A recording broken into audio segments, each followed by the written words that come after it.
മടക്കി അയക്കും. വേറൊരു വലിയ തെറ്റ് കഴിഞ്ഞ പത്രസമ്മേളനത്തിൽ ആരോ പറഞ്ഞു, അവരുടെ പക്ഷത്തായിരിക്കും. ഞങ്ങളാണ് ആദ്യം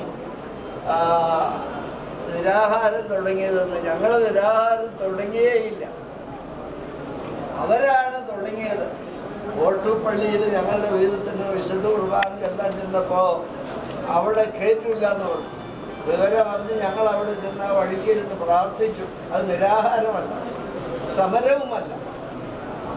ഒരു 5.5 മണിക്കൂർ കഴിഞ്ഞപ്പോഴേക്കും ഒരു ശാന്തവും സമാധാനപരമായ അന്തരീക്ഷം ഉണ്ടാക്കിപ്പോൾ പൊയ്ക്കോളാൻ പറഞ്ഞൊന്ന് മാറി ഞങ്ങൾ പോയി സമാധാനമായിട്ടിരുന്നു.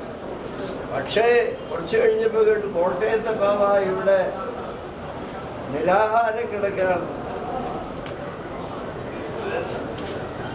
ഞാൻ 44 ദിവസം തുടർച്ചയായി നിരാഹാരം നടത്തിയ ആളാണ്. വെള്ളം